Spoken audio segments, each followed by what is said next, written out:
자, 오늘 우리 시편 46편의 이 말씀은 초강대국이었던 아수르라고 하는 나라가 이스라엘을 침공한 그새서부터 시작을 합니다. 이스라엘의 작은 도시들은 다 잿더미가 되었고 예루살렘 성은 포위가 됐습니다. 18만 명이 넘는 적군은 아주 잔인한 전쟁의 달인들이었습니다. 이들은 예루살렘을 둘러싼 채 소리를 질러서 성 안에 있는 사람들을 두려움에 벌벌 떨게 만들었습니다. 물가는 폭등을 했고요. 사람들은 이제 죽을 수 있다는 두려움에 아주 패닉에 빠져서 방황을 했습니다. 왜냐하면 이 아수르 군대는 잔인하기로 아주 소문이 났습니다. 일단 함락을 시키면 사람들을 죽일 때요, 그냥 죽이지 않고 아주 잔인한 방법으로 자기들이 얼마나 무서운지를 이렇게 소문을 냈습니다. 사람들을요, 이거는 뭐 설교하기 좀 끔찍한 말이지만 죽일 때 그냥 죽이지 않고 그냥 꼬챙에다 꿰어가지고 사람을 죽이기도 하고요. 세상에 산채로 가죽을 벗기기도 하고, 또 손과 발목을 잘라가지고 탑을 쌓아서 전시하기도 하고요.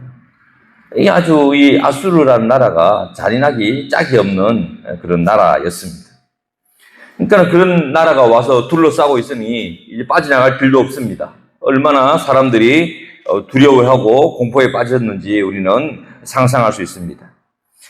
그런데 그 상황 속에 오늘 이 시편 46편을 지어서 노래하는 사람이 있었습니다. 이 고라자손이라고 하는 사람이라고 소개되어 있는데, 이 고라자손은 하나님을 찬양하는 가문, 또 하나님의 성전을 섬기는 그런 집안이었습니다. 그러니까는 우리로 치면은 성가대, 찬양대, 찬양팀이 바로 이 고라자손이었습니다. 고라자손은 그런 절망 속에 있는 상황 속에 오늘 이 시편 46편을 지어서 하나님을 찬양하고 그것을 하나님 앞에 노래했던 것입니다. 바로 믿음의 고백이고 신앙의 그런 고백인 것을 알 수가 있습니다. 오늘날에 우리들 중에도요, 이 아수르 군대에게 포위된 것처럼 두렵고 염려가 가득하고 때로는 모든 것을 이제 잃어버릴 것 같은 상실감에 마음이 흔들리는 그런 성도들도 많이 있을 것입니다. 옛날 사람들은 가난했고 또 전쟁이 많아가지고 이 상실감을 느끼는 사람들이 아주 많았다고 그러죠. 이 굶주림에, 우리도 옛날에 보릿고개 때문에 막 못 먹어서 병들고 어린 아기들이 전염병으로 세상을 떠나면 그 부모들은 평생 마음에 한이 맺힌다라고 얘기를 합니다.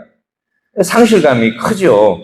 또 전쟁 때문에 그동안 쌓아놨던 모든 것들을 다 일순간에 잃고 생명까지 빼앗길 수 있는 그런 위협적인 상황도 많았습니다. 그러나 오늘 현대인들, 특히 우리나라 같은 경우는 뭐 평안하지요, 많은 부분에서. 그럼에도 불구하고 옛날 사람들과 다를 바 없이 여전히 상실감에 시달린다라고 많은 학자들은 이야기를 합니다.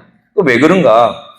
인생 자체가 끊임없이 무언가를 잃어가는 그런 과정 속에 있다고 전문가들은 이야기를 합니다.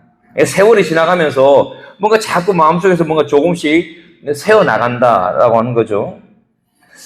빅터 프랭클이라고 하는 유명한 박사가 있는데요. 이분은 현대인의 가장 큰 병을 어려운 말로 실존적 공허라고 이렇게 표현했습니다. 뭐 한마디로 쉽게 말하면 삶이 공허하다. 이게 현대인들의 모습이다. 가장 큰 질병이다라고 얘기를 했습니다. 그러니까 현대인들이 모든 것이 풍족한 것 같이 보이지만 그 사람 속에 가장 큰 질병은 공허함의 질병이다라고 얘기를 한 것입니다. 그래서 그분은 이렇게 말합니다. 성공은 했는데 공허하고, 돈은 있는데 의미가 없고, 자유는 있는데 방향이 없다라고 이렇게 얘기를 했습니다.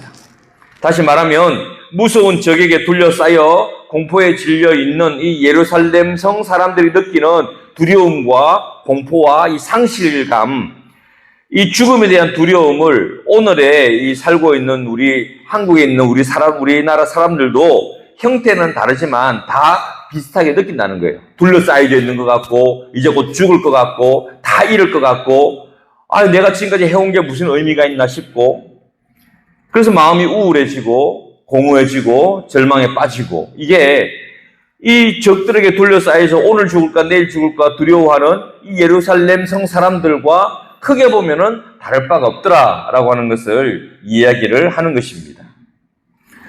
오늘 이 찬양하는 이 시인은요, 그것을 두고 그렇게 얘기를 합니다. 땅이 변하고 산이 흔들린다라고 얘기를 합니다. 오늘 말씀에, 우리 1절의 말씀에도 등장하는 말씀에 보니까 하나님 우리의 피난처시요 힘이시요 힘이시니 환난 중에 만날 큰 도움이시라 하면서 땅이 변하든지 산이 흔들려 바다 가운데 빠지든지 바닷물이 솟아나고 뛰놀든지 그것이 넘침으로 산이 흔들릴지라도, 그러니까 인생을 지금 둘러싸여져 가지고 지금 적군에게 언제 함락당할지 모르는 절망 가운데 있는 이 상황을 뭐라고 표현하냐면 땅이 흔들리고 산이 변한다라고 이렇게 얘기를 하는 것입니다.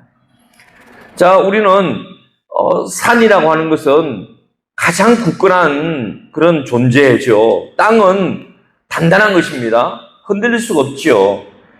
그러나 이 적병에게 둘러싸여져 가지고 이 언제 망할지 모르는 이 상황이, 이게 산이 흔들리고 땅이 흔들리는 것처럼 우리의 모든 기반, 내가 의지하고 내가 발을 디디고 있고 내가 신뢰했던 그 모든 것이 지금 다 뒤흔들리고 난리가 났다라고 하는 것을 얘기하는 것입니다. 이번에 일본에 큰 지진이 나가지고 얼마나 큰 두려움이 있었습니까?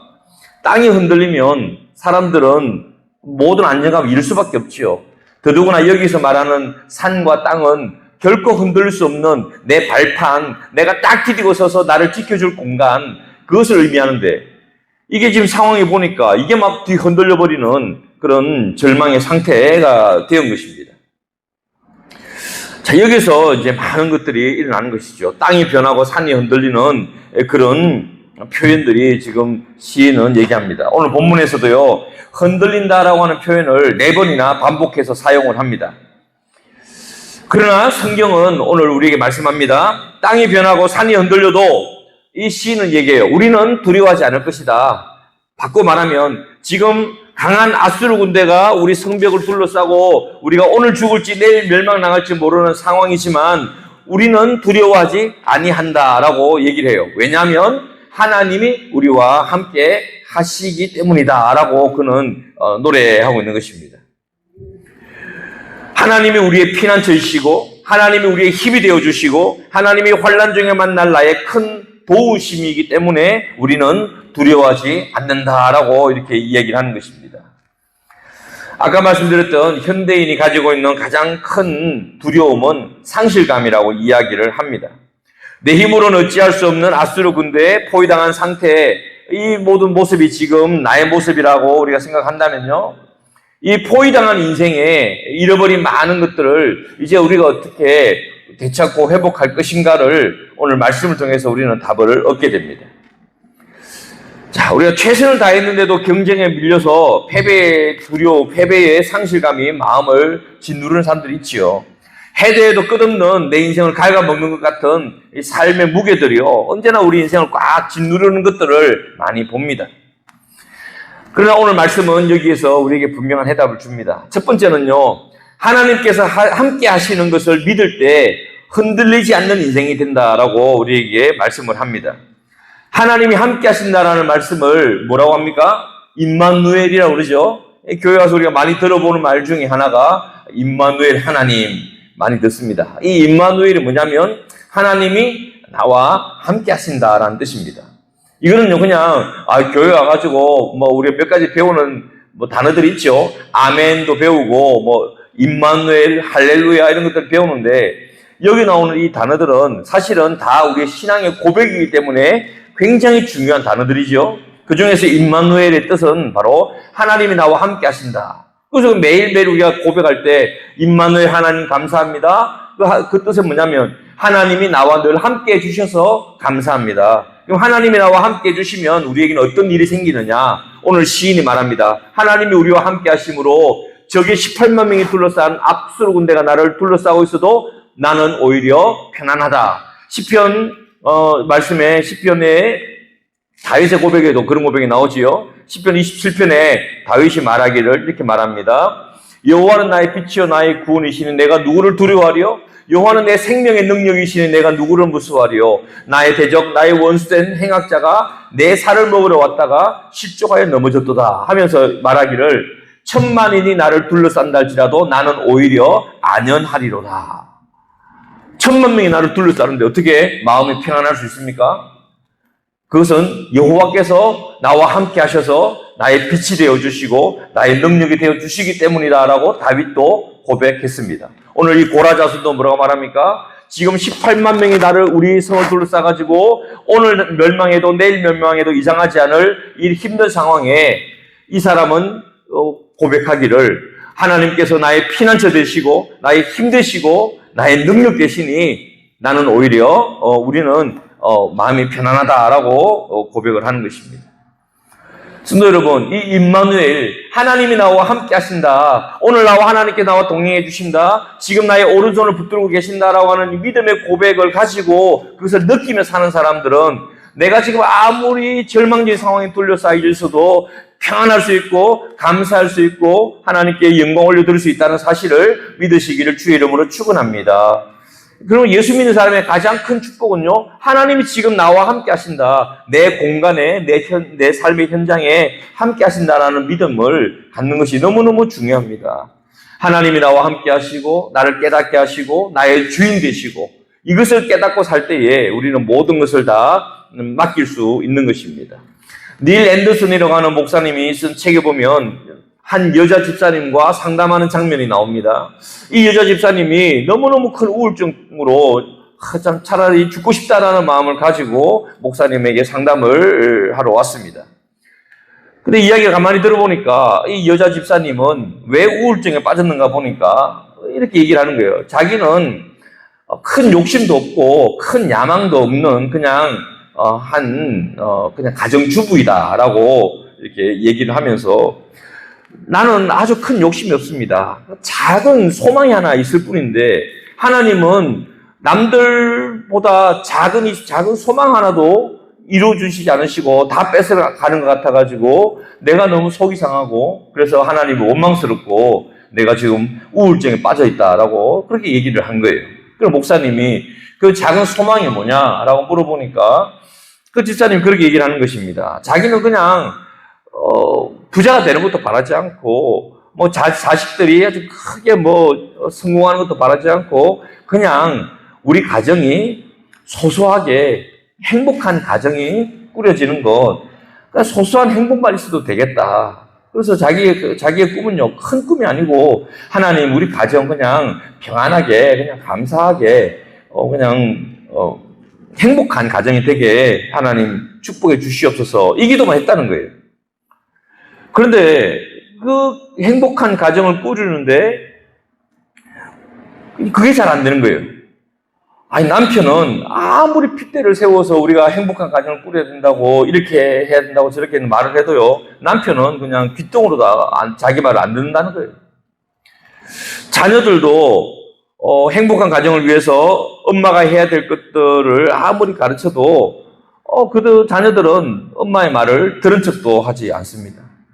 시간이 지나면서 이 여집사님은 소외감을 느끼고 결국은 우울증에 빠지고 말았습니다. 아무도 우리가 행복한 가정을 꾸미는데 도와주지 않는다는 것이죠. 왜 나의 작은 소원 하나도 이루어지지 않을까? 이게 이 여자 집사님이 상실감을 느끼고 우울증에 빠진 이유가 되었습니다. 그 이야기를 가만히 듣고 있던 목사님이 뭔가 어긋나 있다는 것을 하나 깨닫게 되었어요. 그래서 이 목사님은 성령께 주시는 감동을 따라 그 집사님에게 조언을 했습니다. 집사님이 하는 말을 가만히 들어보니까 집사님이 꿈이 큰 게 아닌 것 같고 그런 거 별거 없는 남들처럼 야망이 있는 것 같지도 않지만 굉장히 잘못된 게 하나 있다라고 이렇게 지적을 했습니다. 그게 뭔가? 집사님 얘기를 잘 듣다 보니까 계속해서 나오는 말이 뭐냐면 내가 하더라는 거예요. 하나님, 내가 행복한 가정을 만들고 싶습니다. 하나님, 내 가정을, 하나님, 내 남편을, 내 자녀들을 하면서 내가 행복한 가정을 만들도록 하나님 도와주세요. 그 목사님이 말했습니다. 집사님, 기도의 내용을 좀 바꿔보십시오. 어떻게 바꾸느냐? 내가 행복한 가정을 만들겠습니다. 하나님, 우리 가정을 내가 행복하게 만들 수 있도록 해주세요. 이걸 기도 제목 내용을 하나님께서 우리 가정을 행복하게 해주실 줄을 믿습니다. 나는 하나님께서 그런 가정을 만드시는 나도 작은 하나의 도구로 사용하여 주시옵소서라고 기도를 바꾸라. 내가 행복한 가정을 만드는 것이 아니라 하나님께서 우리 가정을 행복하게 하실 때 나도 그 안에 도구가 되고 남편도 도구가 되고 자녀들도 도구가 되는, 하나님께서 가정의 주인이 되셔서 남편과 자녀들과 심지어 나까지도 행복한 가정을 만드는데 하나님께서 역사하심. 그러면 거기에 진정한 행복한 가정이 만들어질 것입니다. 근데 여자 집사님이 큰 깨달음을 가졌어요. 그랬구나. 그래서 이분이 뭐라고 이 기도를 바꿨냐면, 하나님, 우리 가정을 하나님이 원하시는 대로 바꾸어 주시옵소서. 내가 거기에 쓰임 받겠습니다. 나를 통해서 하나님께서 일하여 주시옵소서라고 그렇게 기도를 시작을 했습니다. 그래서 내가 했던 것들을 하나님께로 다 맡겨드리고, 하나님, 나는 하나님 앞에 겸손하게 하나님 쓰임 받겠습니다라고 나를 이제 내려놓은 거예요, 이렇게.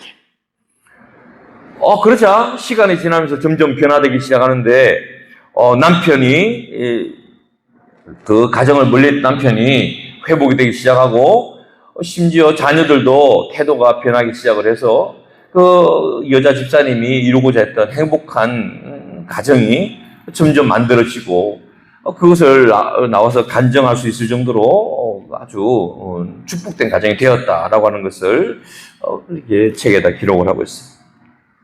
바로 이게 임마누엘입니다. 우리 가정의 주인이 하나님이 함께 하시는 그런 가정이 되기를 우리가 원하고 기도하면, 그러면 우리가 마음속에 품고 소원하던 행복하고 감사하고 또 상실감이 없는 그런 축복된 가정이 되고요. 그럼 우리 좁혀서 우리 인생, 내 마음을 본다면 우리 마음도 마찬가지지요. 늘 우리가 내가 하니까 늘 힘들고 지치는 거예요. 그러나 하나님이 나와 함께 하신다, 하나님이 함께 하시면 된다라고 하는 믿음을 가지고 주님께 모든 걸 맡겨드리면 하나님께서 이루시고, 하나님께서 우리를 통해서 큰 하나님의 역사들을 이루어 주실 것을 우리는 경험을 하게 되는 것입니다. 저는 어릴 때부터 이 차 멀미를 좀 많이 했던 것 같습니다. 차에서 지금도 책이나 뭐 이렇게 휴대폰이나 이런 것을 조금 집중해서 보면 금방 이 멀미가 납니다. 그래서 제가 한번 알아봤어요. 이 사람이 멀미는 왜 날까? 이렇게 또 알아보니까요. 사람이 눈을 가까운 곳에 딱 고정을 하고 집중을 하잖아요. 그런데 차를 타고 있으면 몸을 막 흔들리지 않습니까? 이렇게. 그러면 우리 사람의 뇌에서는요, 우리 몸에 독성 물질이 지금 독약이 지금 뭐가 들어오고 있구나라고 그렇게 느낀다는 거예요. 그러니까 이제 눈앞에 딱 고정 보고 있는데 몸이 막 흔들리고 있으면 그 뇌는 느끼기를 지금 뭐가 지금 안 좋은 게 내 몸에 들어오고 있구나라고 느껴서 빨리 내보내야 된다고 생각을 한대요. 그래서 메스꺼움이 생기고 토하게 된다라고 얘기를 하는 것을 제가 그래서 봤습니다.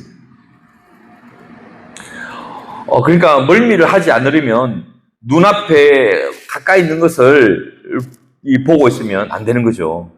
가까운 곳을, 눈으로는 가까운 곳을 보고 몸이 흔들리면 멀미가 날 수밖에 없는 것입니다.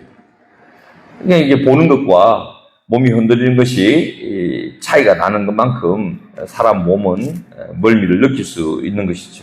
그래서 어떻게 해야 되느냐? 가까운 거 보지 말고 멀리 있는 것에 시선을 두고 몸이 흔들리는 것과 보는 것을 높이를 같이 하면 멀미가 없어진다, 그런 얘기를 해요. 우리 인생도 멀미에 시달릴 때가 있습니다. 우리의 삶에서도 가장 중요하다고 느끼는 것이 있기 때문에 가까운 곳에 눈의 시선을 고정할 때가 많죠. 우리가 차를 핸드폰이나 이런 거 아니더라도 우리의 인생도요, 당장 눈앞에 보이는 작은 것에 우리가 집중해서 거기에 바라볼 때가 많습니다. 대표적인 뭐가 있습니까? 돈을 버는 거, 또 뭐예요? 우리 자녀가 뭐 이렇게 축복받는 것, 잘 되는 것, 뭔가 우리 눈앞에 당장 이루어지기를 원하고 당장 내 눈앞에 뭔가 해결되기를 원하는 것들을 우리는 눈여겨서 이렇게 집중해서 볼 때가 있습니다. 자, 그런데 인생이 흔들리죠. 오늘 10편에 나오는 말씀처럼 산이 흔들리고 땅이 변하고 이런 일들이 우리 인생 가운데 종종 일어납니다. 그러면 이 작은 것에 집중하고 있는데 인생이 흔들리면 거기에서 그 인생도 멀미를 만나게 되는 것입니다. 자녀에게만 시선을 고정하고 있는데 그 자녀가 내 마음대로 안 된다고 느끼면 멀미가 생기죠. 돈을 벌어야 되는데 그래서 돈에만 시선을 고정하고 있는데 그 돈이 흔들리면 인생에 멀미가 생깁니다. 왜 내 마음대로 안 되지? 왜 하나님 나한테 축복 안 해주시지? 하나님 나는 많은 걸 바라는 게 아닙니다. 하나님 내가 돈이 지금 필요합니다. 돈 좀 주세요. 그런데 돈이 안 생기는 것 같아요. 그러면 인생에 멀미가 생기는 것입니다. 믿음이 흔들려요. 하나님은 나를 사랑하지 않는 것 같아.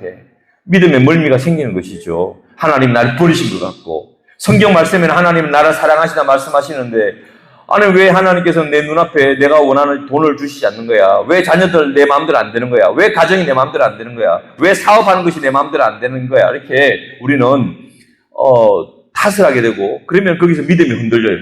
그게 바로 인생의 멀미와 같은 것입니다. 뭐가 문제입니까? 돈이 제일 중요한 것처럼 집중해서 보고 있고 자녀가 제일 중요한 것처럼 가정, 사업, 또 건강 이런 것만 막 눈여겨보고 있는데 이게 뭐 내 마음대로 안 되거든요. 이게. 그러니까 원망이 생기고 불평이 생기고 믿음이 흔들리고 내가 이런 교회를 계속 다녀야 돼? 내가 하나님 계속 믿어야 돼? 자, 이럴 때는 무엇이 필요합니까? 내가 지금 가까이 바라보고 있던 시선을 고정하고 있던 이 세상의 것들에 눈을 들어서 멀리 계시는 하나님을 봐야 돼요. 그래야 멀미가 사라지는 것이에요. 눈을 들어서 하나님 바라보시기를 주의 이름으로 축원합니다. 사실 내 눈앞에 있는 것들 내 뜻대로 안 되고 내 마음대로 안 되는다고 이것이 믿음이 흔들릴 요소가 아니에요. 이거는 멀미일 뿐입니다. 하나님이 나와 함께 하시는 임마누엘의 하나님, 다시 눈을 들어서 나와 함께 하신 하나님, 이사야 41장 10절에 말씀하신 것처럼 두려워하지 말라 내가 너와 함께함이니라 놀라지 말라 나는 내 하나님이 됨이니라 내가 너를 굳세게 하리라 참으로 너를 도와주리라 참으로 나의 의로운 오른손으로 너를 붙들리라 약속하셨잖아요. 나의 오른손을 붙들어 주신다는 말이 무슨 말씀입니까? 나와 함께 하신다는 뜻이 나를 지켜주신다는 말입니다. 그러니까 우리 인생의 멀미를 만났을 때는 눈을 들어 내 손을 잡고 계시는 하나님을 바라보는 믿음의 눈을 회복할 때 우리 인생에 흔들리는 그런 멀미들이 사라지고 두려움이 사라지게 되는 것을 우리는 경험하게 될 것입니다.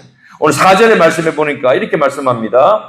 한 시내가 있어 나뉘어 흘러 하나님의 성 곧 지존하신 이의 성소를 기쁘게 하도다. 이게 무슨 말일까요?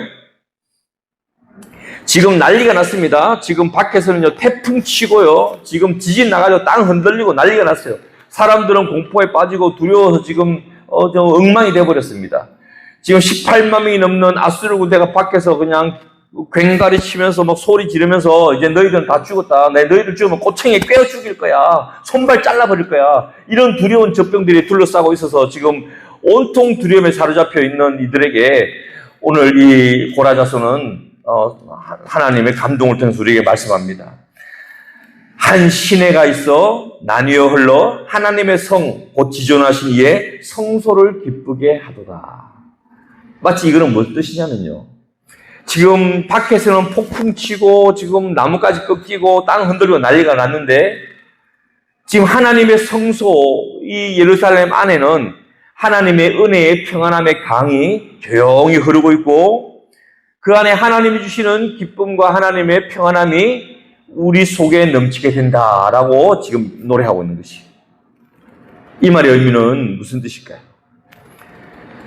밖에서는 지금 난리가 났지만 내 마음은 하나님의 고요한 평안함과 감사와 기쁨의 강이 우리 심령을 흘러가고 있고 하나님이 이곳에 함께 하심으로 우리는 흔들리지 않을 것이다 라고 하는 것을 여기서 이야기하는 것입니다. 여기서 흐르는 한 시내는 하나님의 은혜의 강을 의미합니다. 마음속에 우리 속에 아무리 밖에는 폭풍 치는 내 인생이라도 내 마음속에 하나님의 은혜의 강줄기가 흘러갈 때 우리는 이 세상의 것이 아닌 하나님의 기쁨으로 우리 마음이 가득하게 채워질 줄을 믿으시기를 바랍니다. 진짜 믿음 있는 사람은 바로 이런 것이에요. 임마누엘입니다. 임마누엘. 하나님이 나와 함께 하시고 은혜의 강이 내 심령을 조용히 흐를 때 우리 마음은 평안함으로 또 감사함으로 기쁨이. 그럼 밖에 안 믿는 사람들 보면요, 미친 것 같아요. 아니 저게 지금 감사할 일이야? 아니 저게 찬양할 일이야? 아니 저렇게 엉망이 되었는데도 왜 이렇게 마음이 이제 평안해 보여? 라고 이 세상에 믿지 않는 사람들은 놀라게 됩니다. 왜 그럴까요? 이 세상에 아무리 폭풍 쳐도 하나님이 중심이 딱 있는 사람은 흔들리지 않기 때문이에요. 제가 어릴 때 너무 신기해가지고 오뚜기를 한번 분해해 본 적이 있습니다. 깨뜨려가지고 봤어요. 도대체 뭐가 들어있길래, 오뚜기 아시죠? 아무렇게 집어던져놔도 제자리에 똑바로 서잖아요. 어린 마음이 그게 신기한 거예요, 이게. 그래서 그걸 한번 풀어보려니까 이게 잘 안 풀려요. 이 오뚜기가 이게 붙어 있어가지고. 그래서 이제 부모님 몰래 망치가지고 이렇게 깼어요. 아니 도대체 너무 궁금한 거예요. 뭐가 들었을까? 깨뜨렸는데 너무 실망했어요. 아무것도 없더라고요. 아무것도 없어요, 진짜. 그냥 오뚜기 모양 플라스틱 안에 하나, 밑바닥에 큰 쇳덩어리 하나가 접착제 같은 거로 딱 붙어져 있는 거, 이게. 그 내가, 뭐야, 이거? 하고 집어 던져버렸어요. 어릴 때는 몰랐는데. 그 깨진 걸 집어 던져도, 그래도 그것도 깨졌는데도 똑바로 서더라 보니까. 어떻게 왜 그렇게 똑바로 씁니까? 딴 거 아무것도 없어요. 그냥 맨 밑에, 제일 중심에, 흔들리지 않는 무거운 쇳덩어리가 하나 딱, 이 뿌리 받고 있는 거예요, 이게. 그러니까 아무렇게나 집어 던져놔도 늘 제 모습을 오뚝하고 서는 거예요, 이게. 다 아시죠? 그렇습니다. 우리가 내 마음 중심이에요. 하나님이 나와 함께 하신다는 임마누엘의 믿음이 딱 중심에 자리 잡고 있으면 아무리 끝에 비바람이 몰아치고 적군이 쳐들어오고 절망의 상황처럼 뭔가 보여도 그 속에 하나님 주시는 은혜의 강이 흐르고 그 속에서 우리는 평안함을 누리고 감사함을 느끼고 또 하나님 주시는 기쁨이 마음속에 솟아나게 된다라고 하는 사실을 잊지 않으시기를 바랍니다. 임마누엘 신앙은요, 그리스도인들의 기본입니다. 제일 중요한 거예요. 하나님이 나와 함께 하신다. 그래서 옛날에 제가 어떤 목사님, 원로 목사님, 연세 많으신 목사, 할아버지 목사님 댁에 한번 방문을 한 적이 있는데요. 평생을 목회를 너무너무 선실하게 잘하신 목사님인데, 딱 보니까, 큰 액자가 딱 걸렸어요. 한문으로 크게 내자가 딱 써 있는데, 그게 너무 마음에 와닿아가지고, 지금도 저도 제 성경책에 노트에 이렇게 한문으로 써놓곤 합니다. 그게 뭐냐면요. 네 글자 딱 있어요. 여주동행. 늘 주님 주, 동행은 아시죠? 그분들 가슴에요. 어떡해요. 소름이 싹 돋더라고요, 보니까.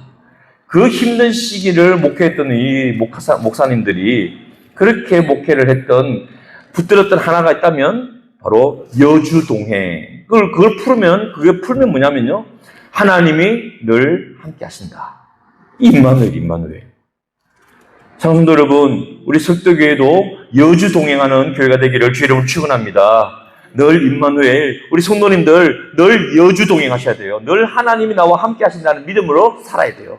그게 바로 임마누엘입니다. 하나님이 나와 함께 하셔서 내 오른손을 붙들어 주고 계시고 나의 신음 소리에 귀 기울여 주시고 내가 슬플 때 나를 위로해 주시고 늘 내 곁에서 내가 외롭고 두려울 때 나를 평안하게 해주시고 감사하게 하시는 하나님이 내 곁에 나와 함께 하시기에 나는 흔들리지 않고 폭풍 치는 인생일지라도 그곳에서 감사할 수 있고 찬양할 수 있다라고 하는 것을 우리는 분명히 알게 되는 것입니다. 이제 눈을 들어서 하나님이 나와 함께 하시는 것을 바라볼 때 우리 인생의 상실감과 절망의 멀미가 사라지게 될 줄을 우리는 믿습니다. 인생의 의미를 점점 잃어가던 우리 새어나가는 인생 같은 우리 인생이요, 이 멀미가 없어지는 거예요. 성도 여러분, 이제는 하나님께서 나와 함께 하신다는 믿음을 딱 가질 때 내 속에 모든 나를 괴롭게 했던 감정들이 하나님이 은혜의 강이 흐르기 시작하면서 한 가지 마음으로 바뀌게 되는데요. 평안함과 감사와 기쁨이 이것이 흐르게 되는 줄을 우리는 깨닫게 되기를 바랍니다. 말씀으로 들어가야 돼요. 우리가 참, 그래서 이 두 번째 나오는 게 바로 지전하신 이의 성소를 기쁘게 하도다라는 말씀처럼 이 예배도 예배.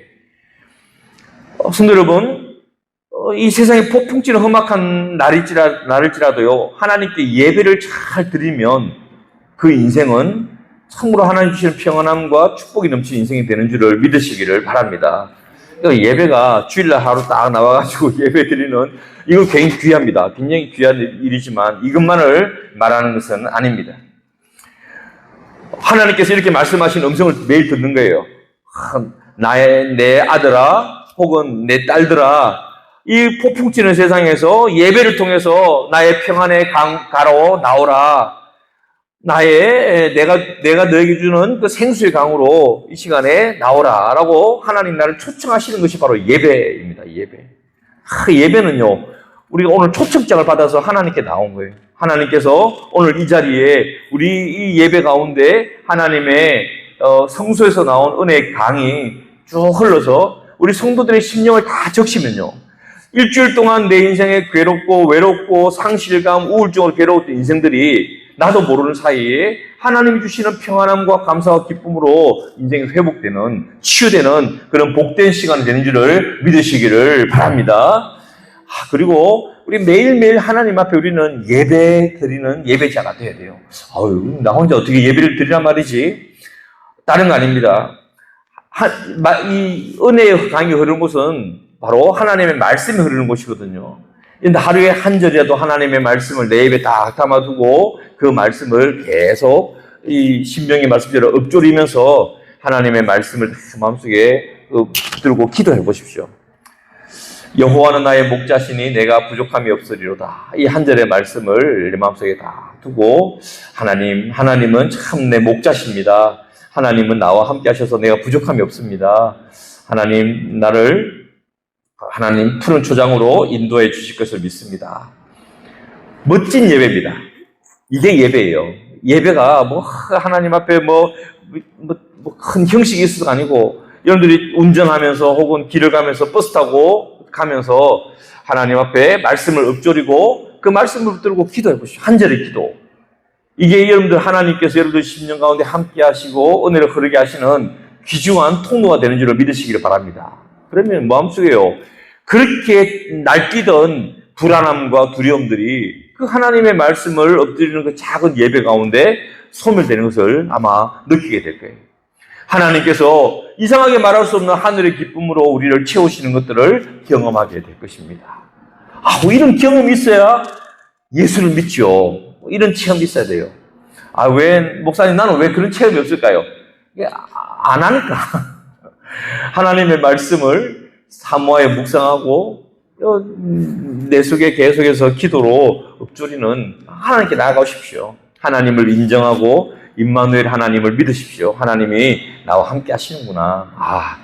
내가 몰랐지만, 내가 지금 멀미가 나서 몰랐지만 하나님은 내 곁에 계시는구나. 그리고 이 세상에 아둥바둥하는 것에서 눈을 좀 떼야 돼요. 혹시 주식하시는 분 있습니까? 지금 너무 오르고 내리고 마음이 힘드시고 또 때로는 또 희망 가졌다가 힘들다고 그러더라고요.